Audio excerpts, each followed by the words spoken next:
Hello again, everybody.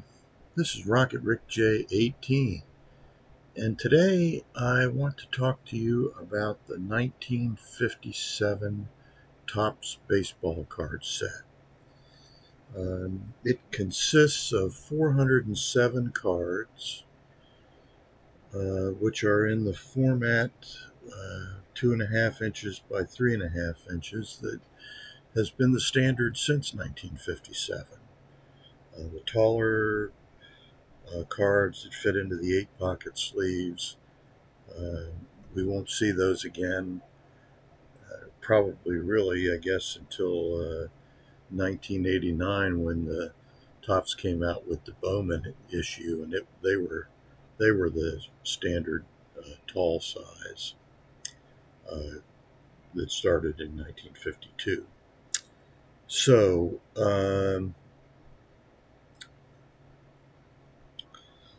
out of the 407 cards, there's one uncorrected error, which is the reverse negative of Hank Aaron, card number 20. And there is one corrected error, and that is Gene Baker, which is card number 176. And the first version to come out was the one that incorrectly spelled his name on the back as Bakep, and then a corrected version, Baker, was also issued. I do not have the error card. Uh, and there were 8 checklists, 4 different checklists, one with, well, let's say 4, 4 different checklists, 2 different versions of it. So 8 cards in all, 4 with a bazooka add back, and 4 with a big blony add back.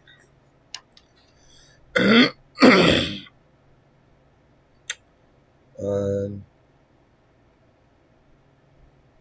the most interesting rookie cards are Frank Robinson, Brooke Robinson, Don Drysdale, Bobby Richardson, Bill Mazeroski, Rocky Colavito, Tony Kubek, Jim Bunning, and Whitey Herzog. And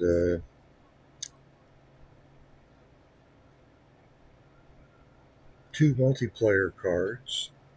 One card number 400, the big 4 Dodger sluggers, Gil Hodges, Roy Campanella, Duke Snyder, and Carl Furillo.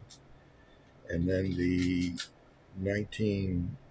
last card in the set, card number 407, which is the Yankees power hitters, Mickey Mantle and Yogi Berra.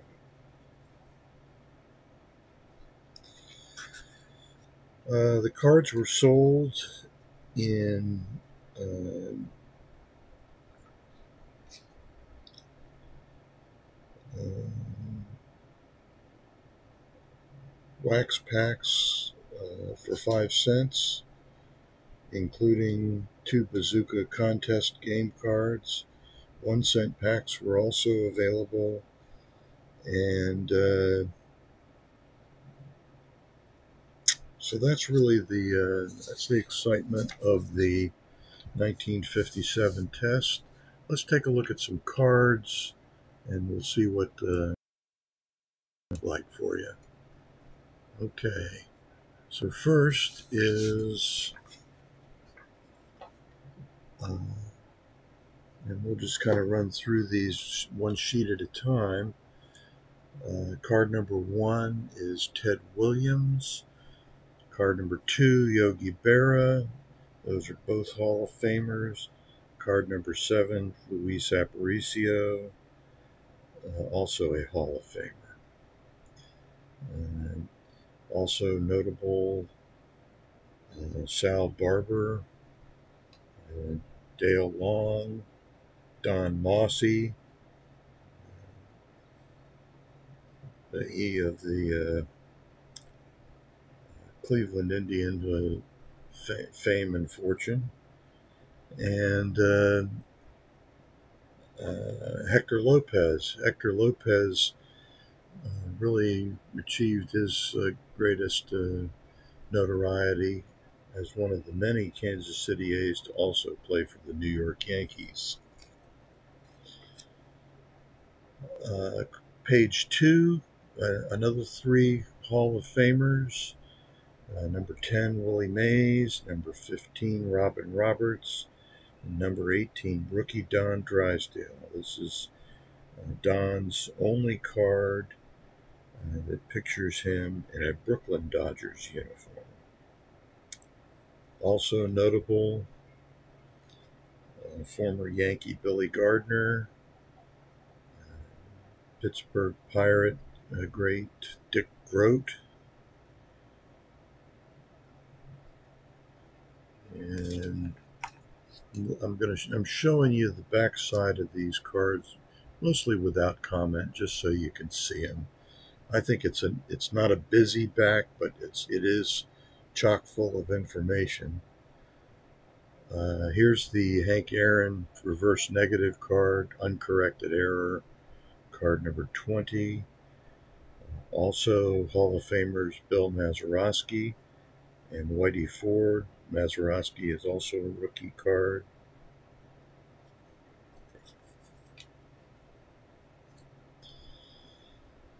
Another three Hall of Famers on this page. One is a Hall of Fame manager, and that's Whitey Herzog. One is a Hall of Famer who was elected by the Veterans Committee, that's Pee Wee Reese. And one is the rookie card, I should say first Topps card, since 1956 was his Rookie of the Year but he's not pictured on any Topps cards in that year. And so that's his, it's referred to as his rookie card, but as we say, it's not his rookie year, so it's hard to see how it can be his rookie card.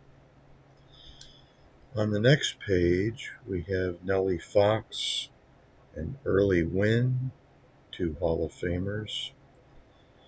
There is Frank Torrey, the older brother of Joe Torre, and Carl Furillo, the Reading Rifle, stalwart right fielder of the Brooklyn Dodgers. On the next page, we have no Hall of Famers, but we have Don Blasingame, Billy Bruton, Herb Score, Clem Labine, all notable players during this era. On the next page, we have card number 55, Ernie Banks, Hall of Famer. Sisler, the son of Hall of Famer George Sisler. Hall of Famer Dick Williams, he was elected as a manager. Billy Martin is the Yankees infielder, uniform number 1, card number 62. Dusty Rhodes, a hero of the 1954 Game 1 World Series.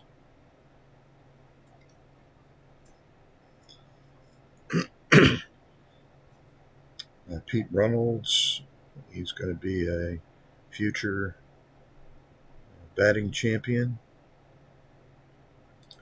Hall of Famer Richie Ashburn, selected by the Veterans Committee. Jimmy Pearsall, Hall of Famer Roberto Clemente, and Hall of Famer Gil Hodges. Vic Wertz, the man who hit the ball that made Willie Mays famous in Game 1 of the 1954 World Series. Elston Howard, Hall of Famer Larry Doby,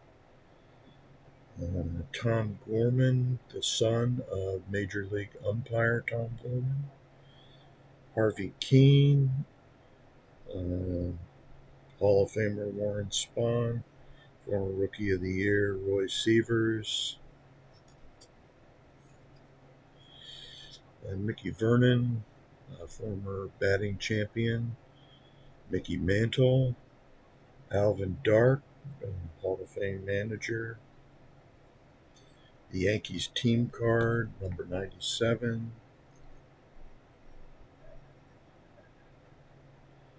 There's William Harridge and Warren Giles, presidents of the American National League, respectively.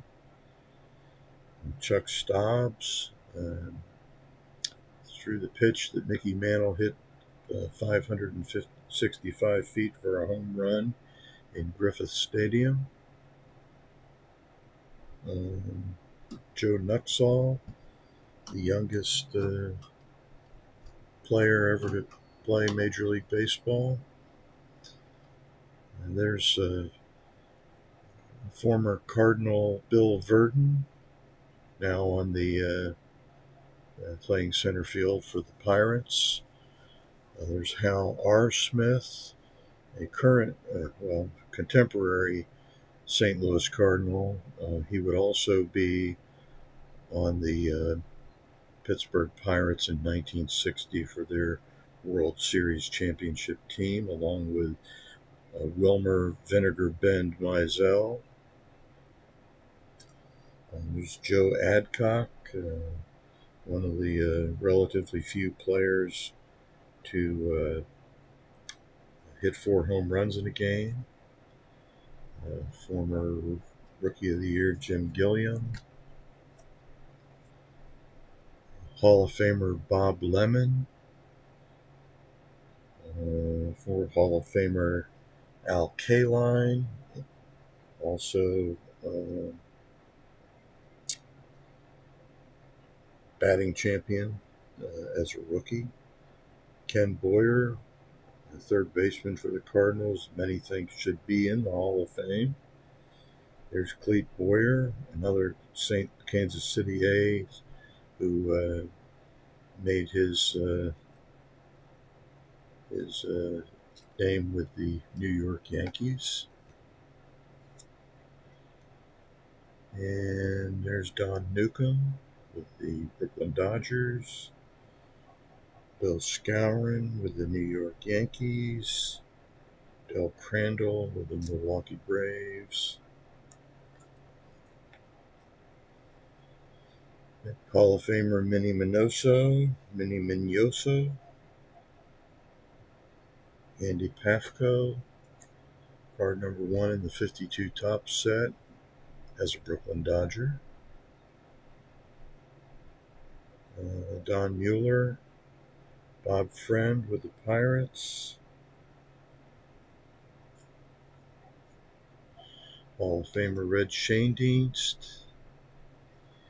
Wally Post, Kurt Simmons, Billy Pierce, Gus Triandos. All great players in their own right, not Hall of Famers quite, but still pretty good players. Ted Kluszewski, Roy Face, Vic Power, and Hall of Famer Duke Snider. I had the great fortune to see Vic Power hit 2 home runs in a game in 1962 when he was playing with the Minnesota Twins.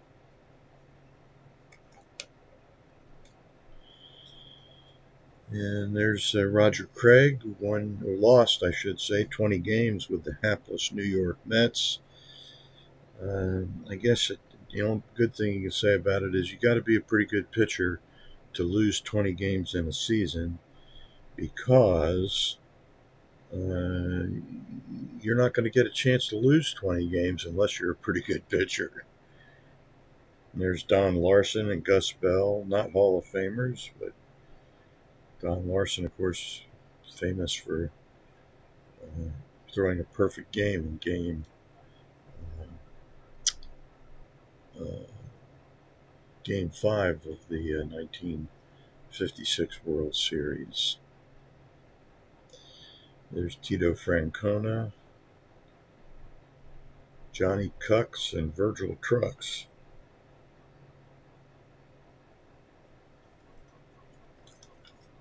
Jerry Coleman, Yankee infielder.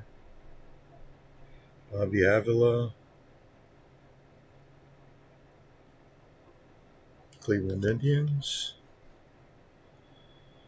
Vern Law, pitcher for the later to become world champion Pittsburgh Pirates. Gil McDougall, former Rookie of the Year. Had approximately 10, 11, 12-year career with the Yankees. Maybe most famously known as the man who hit the ball that broke Cleveland pitcher Herb Score's several bones in his face. Probably shortened his career by a fair number of years. Sandy Amoros made the great catch on Yogi Berra's Game 7 batted ball, running a long way to his right. Amoros, being a left-handed fielder, had the glove on the side he was running to, and he made the catch, and what probably would have led to at least one run, perhaps two. And as you all know, that game was won by the Dodgers 2-0. There's Hall of Famer Hoyt Wilhelm.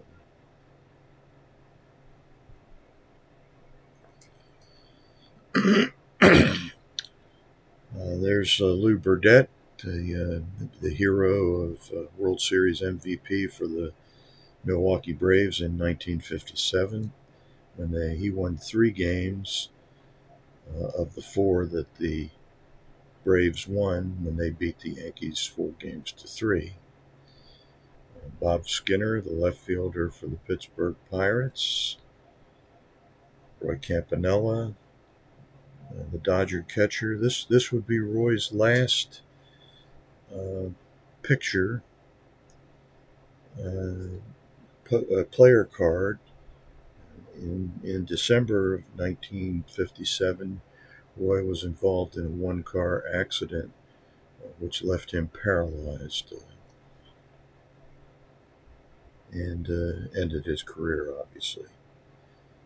Camilo Pascual, born in Cuba, had a great career with the Washington Senators, later the Minnesota Twins. Rocky Colavito, this is his rookie card. Rocky was a great hitter, great power hitter, and he's a fan favorite in Cleveland even today. He ended up back with the Cleveland Indians. They traded him, not exactly sure what year, maybe 61 perhaps, somewhere along in there, to the Detroit Tigers for former batting champion Harvey Keene. Most people think the Indians got the short end of that stick. And there's Hall of Famer Enos Slaughter.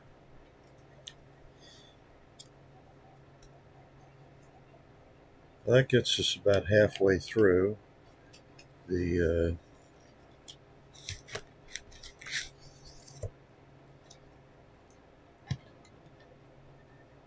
1957 set.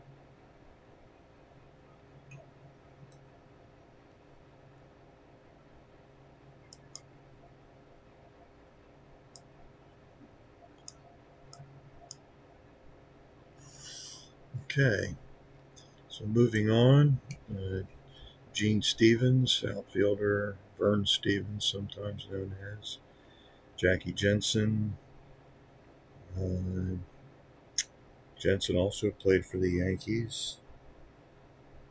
No Hall of Famers there. And Smokey Burgess, one of the great pinch hitters. He was one of several Cincinnati Reds who shuttled back and forth between the Reds and the Pirates. There's Whitey Lockman, the first baseman outfielder for the, I believe he played left field for the Giants. Hall of Famer George Kell.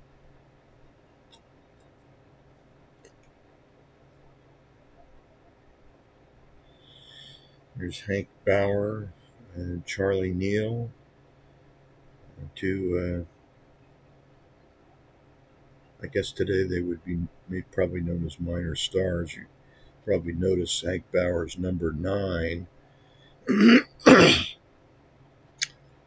Hank Bauer was traded to the Kansas City Athletics, and that freed number 9 up to be worn by none other than Roger Maris.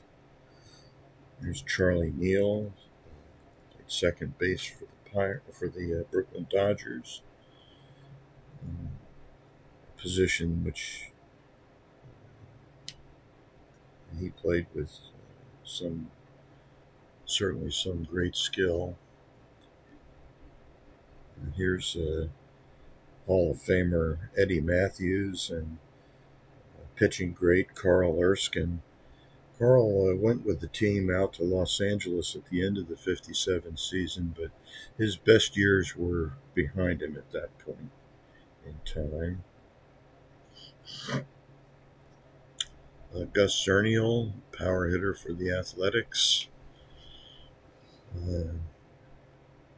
overshadowed in the American League, of course, by Ted Williams and Mickey Mantle as power hitters. Walt Dropo, former Rookie of the Year for the then Boston Red Sox. And Del Ennis, a member of the Whiz Kids, Philadelphia Phillies.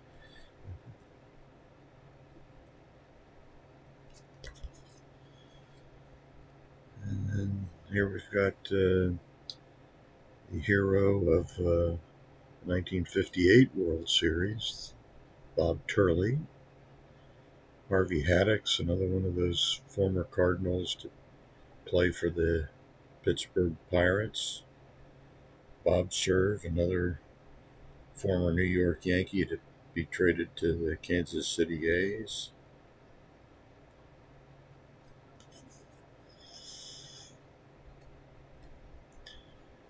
Former MVP Bobby Shantz. Don Hoke, man who had the famous light beer commercial where the young lady says, I don't know who the third baseman for the 1960 Pittsburgh Pirates was. And then every man in the bar immediately turns around and says, Don Hoke. So I remember that one. I hope you do too. And there's the hero of the 1955 World Series, Johnny Padres, the winning pitcher in Game 7 for the one and only World Series championship for the Brooklyn Dodgers. And on the next page, we've got Wes Covington. Wes was kind of a favorite player of mine in the 1960s with the Phillies. He had a very unique batting stance when waiting for the pitch to be delivered. He would let the barrel of the bat droop behind him and it ended up lower than his hands until the pitch was practically on its way, at which time he assumed a more traditional stance. There's Don Zimmer, infielder with the Brooklyn Dodgers, and rookie card of Bobby Richardson, the Yankees' second baseman.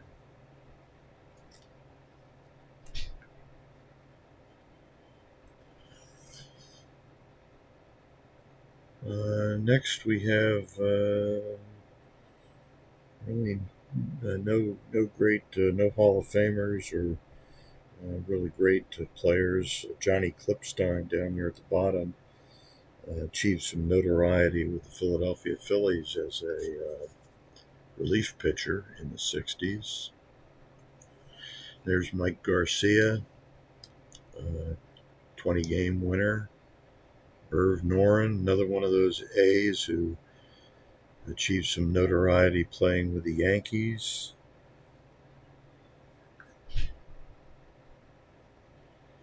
Yeah, there's Sandy Koufax. I bought this card with the autograph on it. It's not certified. I've had a couple of people look at it and they think that maybe it could be a legitimate signature, but whether it is or not is irrelevant. I still have the card. And let's see, moving on. There's Mel Parnell, great pitcher with the Boston Red Sox.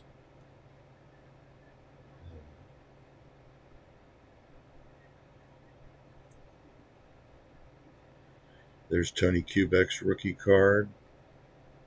He was Rookie of the Year in 1957.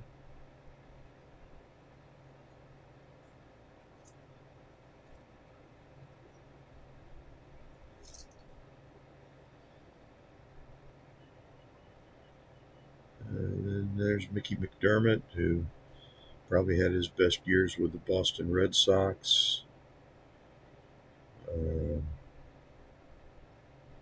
Brooklyn Dodgers team card down there at the bottom, along with the Cincinnati Reds.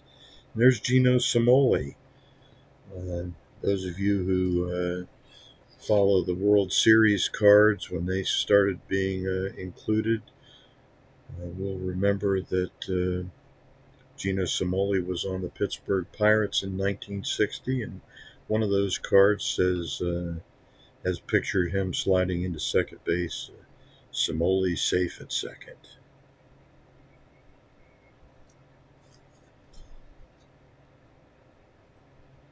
Here's a rookie card of Hall of Famer Brooks Robinson. There's Pedro Ramos, really one of the great Cuban pitchers who pitched in the American League for the Washington Senators, along with Camilo Pascual. And there's Ernie Johnson, who went on to some notoriety and fame as a broadcaster for the Atlanta Braves, along with Chip Caray and Pete Van Wieren. And there's Haywood Sullivan, became general manager of the Boston Red Sox. Jim Bunning, who pitched a no-hitter in each league, and went on to another career as a United States Senator from his home state of Kentucky. And there's Gene Mauch, who in his playing days, he went on to become the manager of the ill-fated 1964 Philadelphia Phillies, who blew a 6-game lead with 12 games to play. And here's Nellie King down here at the bottom of this page. Nellie King paired with Bob Prince as the Pirate broadcasters for many years, with Bob doing the play-by-play and Nellie doing the color when they were on TV together, and they alternated innings on the radio if the game was televised. Not innings, but 3 innings at a stretch. So he was a terrific announcer, really nice man. Here's a couple of guys worth mentioning.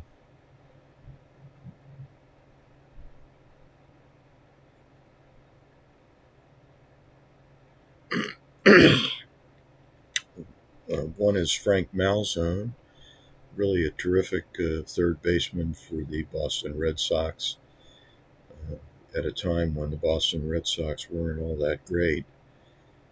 He was later replaced by Rico Petrocelli when the Red Sox got to be good. Nothing to do with Frank's talent, however. Ellis Kinder was a relief pitcher and occasional starter for the Boston Red Sox. Fay Throneberry was the older brother of Marvelous Marv Throneberry, a fellow who had some notoriety for not catching baseballs when he was with the hapless New York Mets of 1961, 62, or 62, not 61. He was one of the many players who, when looking out over his team, Casey Stengel uttered, "Can't anybody here play this game?" And there's Jerry Lynch, another one of those guys that shuttled back and forth between Pittsburgh and Cincinnati. Cal McClish here achieved some fame as one of those pitchers on the 62, 63, 64 Phillies. And Bob Perky, here pictured as a Pirate. Of course, he achieved his greatest fame as a member of the 1961 National League pennant-winning Cincinnati Reds.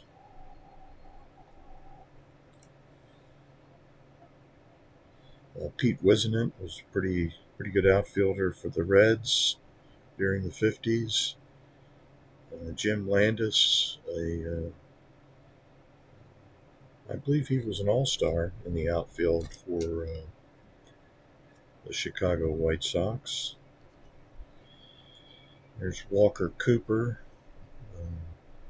of the St. Louis Cardinals, one of those guys who I didn't think he could play with a black outfielder, a black player, and so when Jackie Robinson came up, Walker Cooper was traded by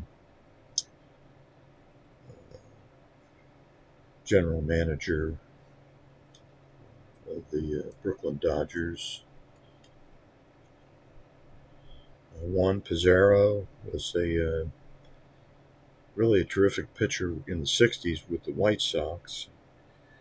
Once he got a little bit better control. There's Jack Sanford, who was, I believe, Rookie of the Year in the National League with the Phillies, and I think this is his rookie card.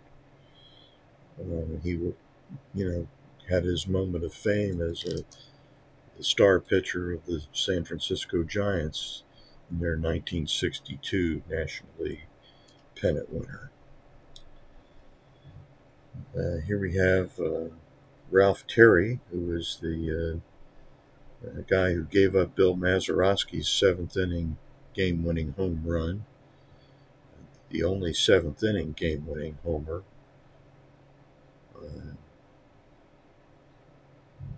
In World Series history, there was a game-winning six-inning a series-winning six-inning home run and I can't think of his name right off the top of my head, but in the early 90s with Toronto. And then Ralph Terry's the guy who pitched the 1-0 shutout in Game 7 of the 1962 series. So, failure and redemption. Chuck Tanner was manager of the 1979 Pittsburgh Pirate World Series champion team. And Luis Arroyo was a really good pitcher for the New York Yankees in the 60s. Here's card number 400, the Dodgers Sluggers, 3 Hall of Famers, plus Carl Furillo, pretty good player in his own right.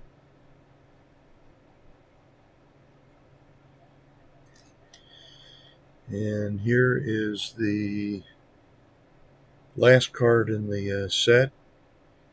Yankee Power Hitters, Mickey Mantle, and Yogi Berra. And here are the 4 Big Bloney back Topps checklists. You can see that they staggered them. There's 4 cards, but 5 checklists. And the second series appears on 2 cards. The third series appears on 2 cards. The fourth series appears on 2 cards. And the first and fifth series appear only on 1 card. And you can see the Big Bloney backs. And then I have 2 of the 4 Bazooka ad backs.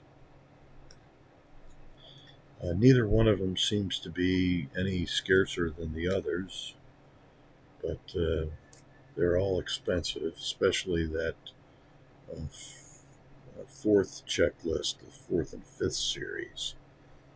Those can unmarked. They can easily be over $400. There's the 4 contest cards, all with Bazooka ads. There's no corresponding Big Bloney ad, either back or front, for the contest cards, but the Lucky Penny insert has ads for both. As you can see, Bazooka and Big Bloney. Big Bloney, of course, was the gum that came with Bowman cards back in the day. So that's what I have for you. Turn myself to my glory as a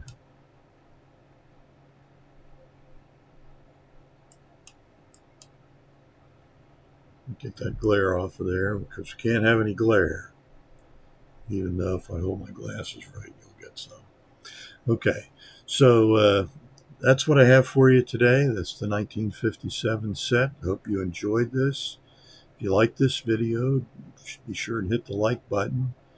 If you're not a subscriber to my channel, I'd certainly appreciate it if you did subscribe. And with all of that in mind, this is Rocket Rick J18, wishing that all your collecting dreams come true.